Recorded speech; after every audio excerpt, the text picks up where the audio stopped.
जय हिंद दोस्तों, आप लोगों का स्वागत है आपके अपने चैनल अमित स्टडी ऑफिशियल पर। जैसा कि आप लोगों ने थंबनेल पे देख ही लिया होगा कि आज से हम बिहार पुलिस कांस्टेबल के पेपर के लिए डेली प्रैक्टिस सेट की शुरुआत कर रहे हैं, जो आपको शाम को डेली 8 बजे इसी चैनल पे मिल जाया करेगा, जो आप लोगों के लिए बिल्कुल मुफ्त है। इसलिए डेली एक प्रैक्टिस सेट लगाइए और अपने जीके जीएस और करंट अफेयर को और बेहतर बनाइए। चलिए फिर बिना देरी किए हुए वीडियो को शुरू करते हैं। और हाँ, वीडियो पसंद आए तो वीडियो को लाइक जरूर कीजिए। तो ये रहा पहला प्रश्न, एशियाई खेल का आयोजन सर्वप्रथम कब हुआ था? चलिए फिर इस प्रश्न का आंसर जल्दी से आप लोग कमेंट बॉक्स में दे दीजिए, देखते हैं कितने बच्चे सही आंसर कर पाते हैं। तो इस प्रश्न का सही आंसर होगा ऑप्शन नंबर सी, 1951। तो ये रहा दूसरा प्रश्न आप लोगों के सामने, एशियाई खेल में भारत ने कितने गोल्ड मेडल जीते?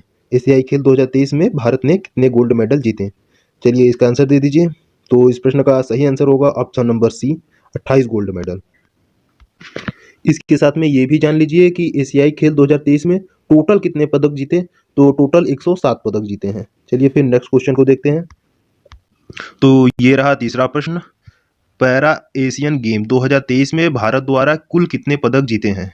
ऑप्शन देख लीजिए, ए 205, बी 107, सी 111 या डी 115। चलिए इस प्रश्न का आंसर दे दीजिए। तो इस प्रश्न का सही आंसर होगा ऑप्शन नंबर सी, 111 पदक। एशियन गेम अलग है, पैरा एशियन गेम अलग है। पैरा एशियन गेम का आयोजन हाल ही में चीन में हुआ है। तो ये रहा चौथा प्रश्न, आदिति अशोक किस खेल से संबंधित है? ए भाला फेंक, बी कुश्ती, सी तीरंदाजी या डी गोल्फ। चलिए इसका जल्दी से आंसर दे दीजिए कमेंट बॉक्स में। तो इस प्रश्न का सही आंसर होगा option number D. Next question को देखते हैं। तो ये रहा पांचवा प्रश्न, बुद्ध चरितम के रचयिता हैं? चलिए इसका आंसर दे दीजिए। तो इस प्रश्न का सही आंसर होगा ऑप्शन नंबर बी, अश्वघोष। नेक्स्ट क्वेश्चन देखते हैं। तो ये रहा छठवां प्रश्न, विश्व शांति सूचकांक 2023 के अनुसार भारत का स्थान है? तो इसका आंसर दे दीजिए, देखते हैं कितने बच्चे सही आंसर कर पाते हैं। तो इस प्रश्न का सही आंसर होगा ऑप्शन नंबर सी, 163। चलिए नेक्स्ट क्वेश्चन को देखते हैं। तो ये रहा सातवां प्रश्न, जो कि काफी इंपॉर्टेंट है, सार्क की स्थापना कब की गई थी? चलिए इसका आंसर दे दीजिए, 1980, 1990, 1985 या 1919। चलिए फिर इस प्रश्न का आंसर दे दीजिए। तो इस प्रश्न का सही आंसर होगा ऑप्शन नंबर सी, 1985। चलिए फिर नेक्स्ट क्वेश्चन देखते हैं। ये रहा अगला प्रश्न, तैरता हुआ राष्ट्रीय पार्क स्थित है? ए उत्तर प्रदेश में, बी राजस्थान में, सी मणिपुर में या डी सिक्किम में। चलिए इसका आंसर दे दीजिए। तो इस प्रश्न का सही आंसर होगा ऑप्शन नंबर सी, मणिपुर में। दोस्तों जितने भी क्वेश्चन हम करवा रहे हैं ये आपकी परीक्षा के लिए काफी इंपॉर्टेंट है। हाँ, शेर परियोजना की शुरुआत कब हुई थी?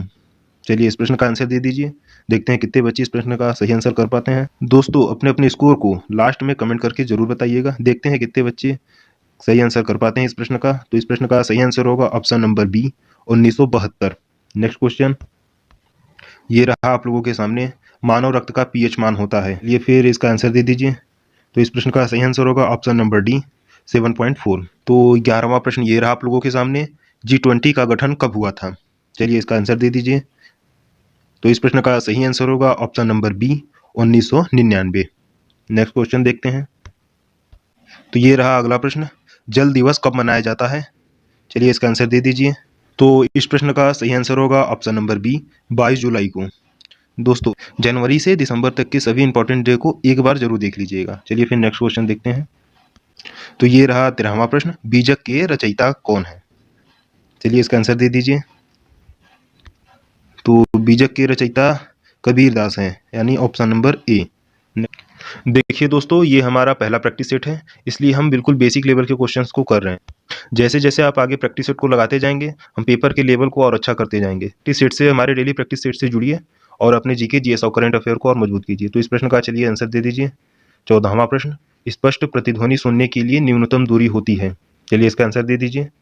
तो इस प्रश्न का सही आंसर होगा ऑप्शन नंबर बी, 17 मीटर। ये रहा अगला प्रश्न, खोजी गई प्रथम जीवाणु रोधी एंटीबायोटिक थी? चलिए इसका आंसर दे दीजिए। तो इस प्रश्न का सही आंसर होगा ऑप्शन नंबर बी, पेनिसिलिन। प्रश्न, आरबीआई के गवर्नर का कार्यकाल होता है? चलिए इसका आंसर देखते हैं कितने बच्चे कर पाते हैं। तो इस प्रश्न का सही आंसर होगा ऑप्शन नंबर डी, 3 वर्ष। चलिए अगला क्वेश्चन देखते हैं। ये रहा 17वां प्रश्न, जो कि काफी इंपॉर्टेंट है, नियंत्रक एवं महालेखा परीक्षक जिसे सीएजी भी कहा जाता है की नियुक्ति कौन करता है?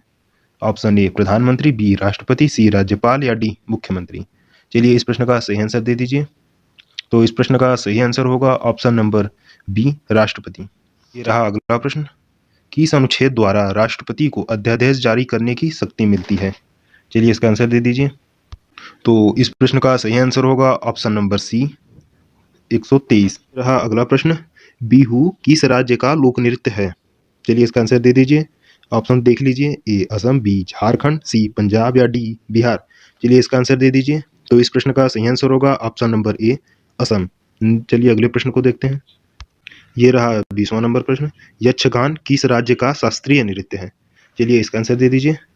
तो इस प्रश्न का सही आंसर होगा ऑप्शन नंबर सी कर्नाटक। रहा अगला प्रश्न। महात्मा गांधी ने सबसे पहला सत्याग्रह कहाँ पे शुरू किया?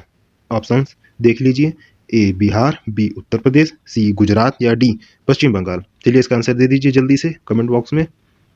तो इस प्रश्न का सही आंसर होगा ऑप्शन नंबर ए बिहार में। चलिए नेक्स्ट क्वेश्चन देखते हैं। गांधी जी दक्षिण अफ्रीका में कितने वर्ष रहे थे? चलिए देखते हैं कितने बच्चे इस प्रश्न का सही आंसर कर पाते हैं। तो इस प्रश्न का सही आंसर होगा ऑप्शन नंबर सी 21 वर्ष। अगला क्वेश्चन। ये रहा 23वां प्रश्न। भारतीय संविधान में पहली बार संशोधन कब किया गया था? चलिए देखते हैं कितने बच्चे इस प्रश्न का सही आंसर कर पाते हैं।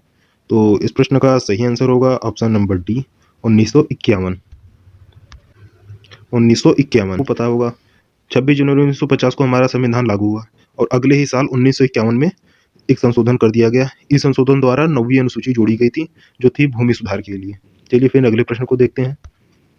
भारतीय संविधान में कितने विधियों द्वारा संशोधन किया जा सकता है? चलिए देखते हैं इसका कितने बच्चे सही आंसर कर पाते हैं। दोस्तों अपने अपने स्कोर को कमेंट करके जरूर बताइएगा। चलिए फिर इसका आंसर कर दीजिए। तो इस प्रश्न का सही आंसर होगा ऑप्शन नंबर डी 3 विधियों द्वारा। चलिए ये भी काफी इंपॉर्टेंट प्रश्न है। 25 नंबर। पहली बार गरीबी हटाओ का नारा किस पंचवर्षीय योजना में दिया गया था? चलिए देखते हैं इसका कितने बच्चे आंसर कर पाते हैं। तो इस प्रश्न का सही आंसर होगा ऑप्शन नंबर बी 5वीं पंचवर्षीय योजना। तो हमारे 25 क्वेश्चन कंप्लीट हुए। हर प्रैक्टिस सेट में 25 क्वेश्चन ही होंगे। ये रहा 26वां प्रश्न, ये आप लोगों के लिए है। भारत में प्रथम जनगणना कब हुई थी? देखते हैं कितने बच्चे सही आंसर कर पाते हैं। इसको देख लीजिए, ए 1871, बी 1972, सी 1872 या डी 1877। चलिए जल्दी से कमेंट बॉक्स में आंसर कर दीजिए जिन जिन। तो दोस्तों डेली शाम को 8 बजे इसी चैनल पे आपको एक प्रैक्टिस सेट मिल जाया करेगा, जिसे लगाइए। जिन भी बच्चों का जीके जीएस कमजोर है उनके लिए ये प्रैक्टिस सेट रामबाण साबित होगा।